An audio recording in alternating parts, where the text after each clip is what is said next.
I'm delighted to welcome Rachel Skinner as an HonFSE. Rachel Skinner, HonFSE, is Executive Director at WSP and President of the Institution of Civil Engineers, as well as being the 156th President of ICE. Rachel is a Fellow of the Royal Academy of Engineering, a Chartered Engineer and a Chartered Transport Planner.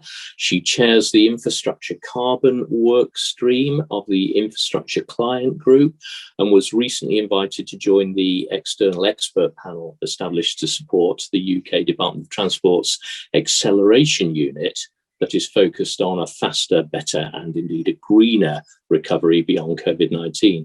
She's patron of Women in Transport, having been one of its founding board members since 2005. Indeed, in 2016, Rachel was listed as one of the Telegraph's top 50 influential women in engineering. And in 2017, she was named the most distinguished winner and best woman civil engineer at the Women in Civil Engineering Awards.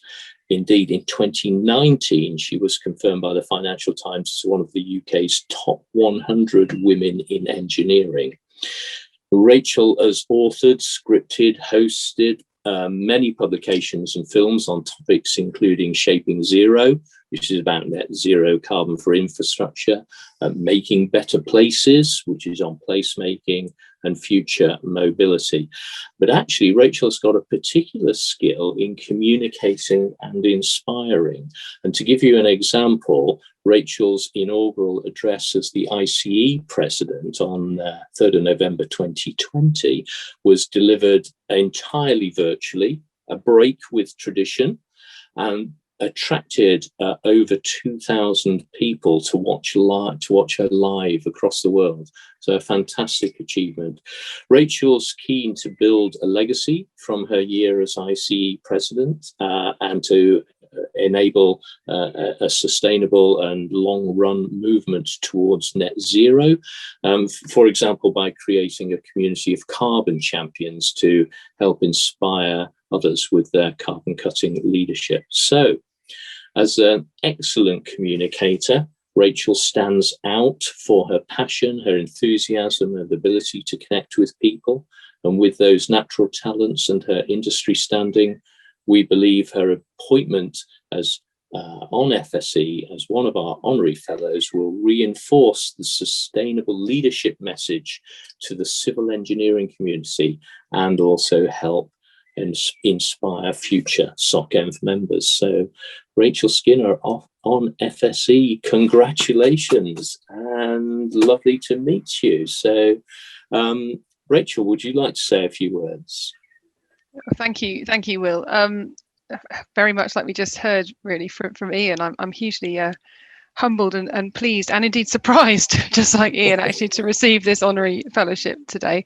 It feels to me like quite a long journey actually since I first decided to home in on climate action as the theme of my presidency of the Institution of Civil Engineers a few years ago to where we are today. But at the same time, the reaction that I've had from the civil engineering, from the wider infrastructure community has just been staggering. It's been incredible, actually.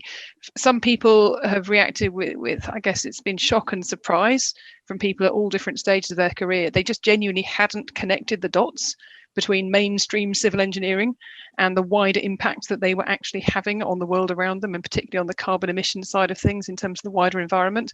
Whereas others, of course, have come through with just an expression of relief, really. People saying, finally, we're going to talk about this. We're actually going to get on with changing something. Because I think there's been perhaps a pent-up frustration that perhaps just wasn't necessarily all that visible or noisy, but now suddenly it's almost like we've taken the cork out the bottle and okay, right, now let's do this. So yes, it's been an exciting year so far in my ICE role. I'm 7 months in, I've got 5 months to go, but it does feel that we've got a lot of real change that's starting to bubble.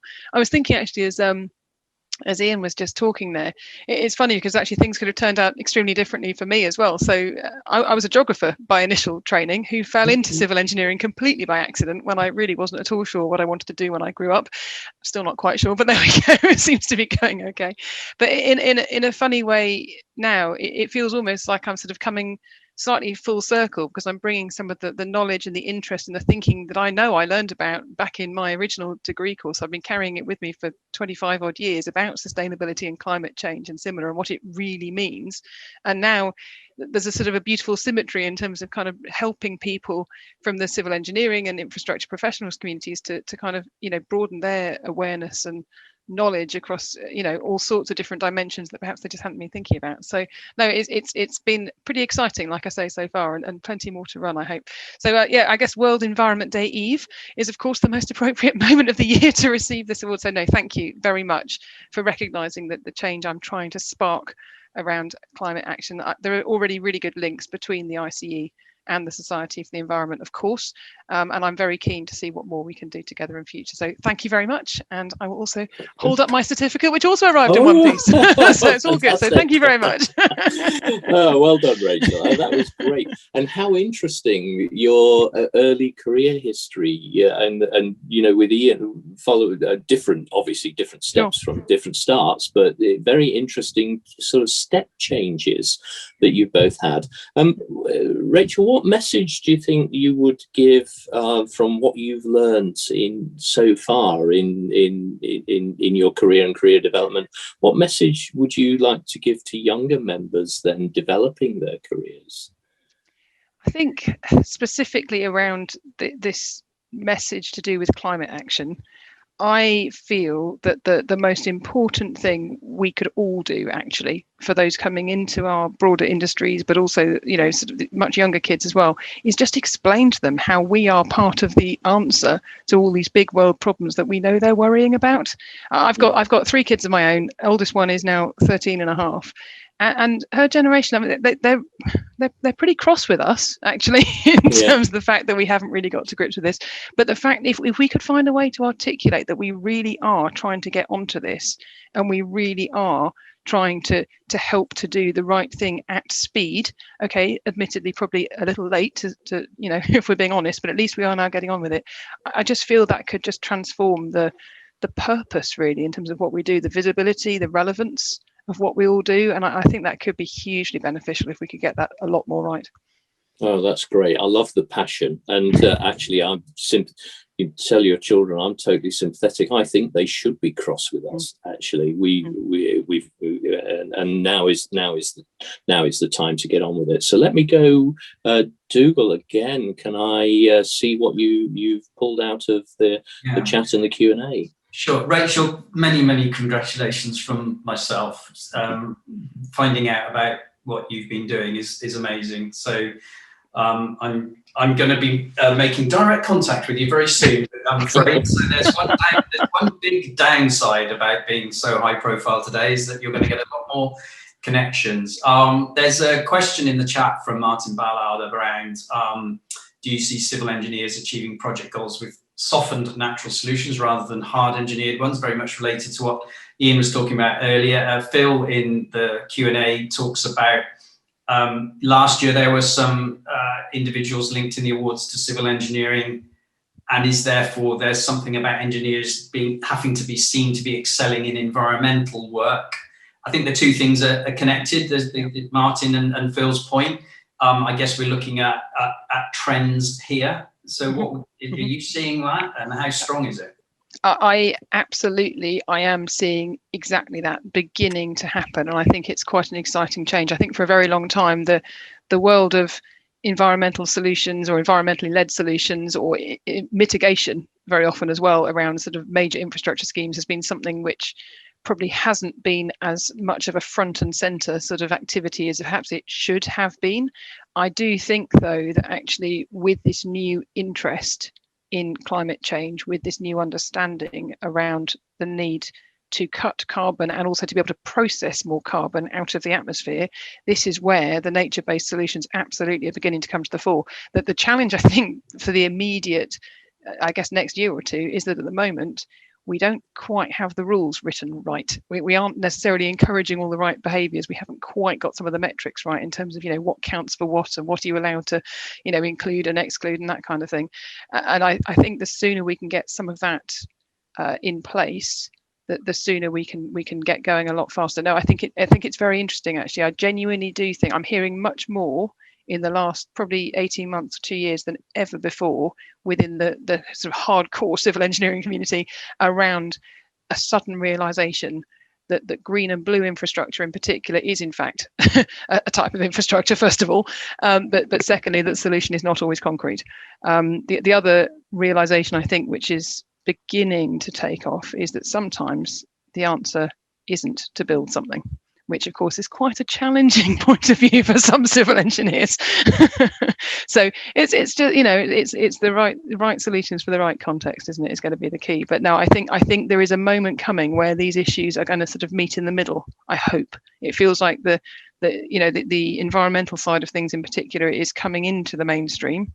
And equally the civil engineering, sort of the heavy civils side of things, is beginning to realise that actually there's a little bit more to it than just, you know, have you built the tallest, longest, most concrete containing, whatever it might be, solution that that might have been the thing that got you kudos in the past.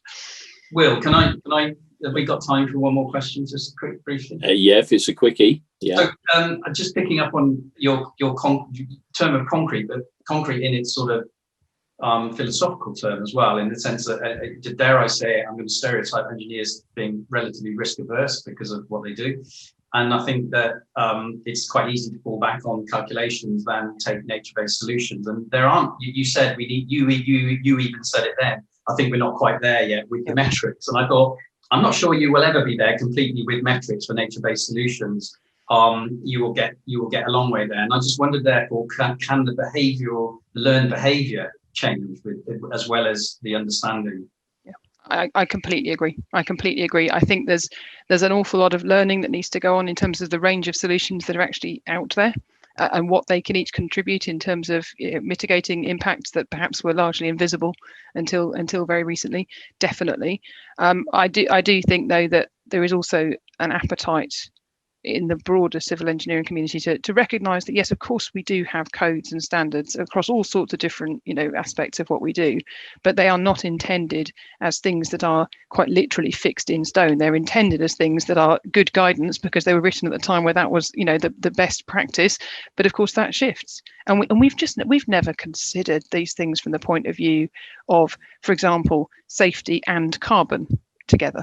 We've generally written our codes and standards around safety from an engineering mindset, and now we're going to somehow have to find that balancing point again, I think, and recognise that there will be, you know, trade-offs we need to make. Not to say that we don't want things to be safe, but obviously we need to make sure that we're also not, you know, causing, well, now very visible harm in terms of what we do. So we need to get that right. But there are so many different solutions out there. That's the exciting thing for me, is we haven't explored this area properly yet. And it just strikes me there are just so many different avenues we can go down, and so many different solutions that actually, you know, that there are going to be some fairly easy wins out there when we really do get to grips with it.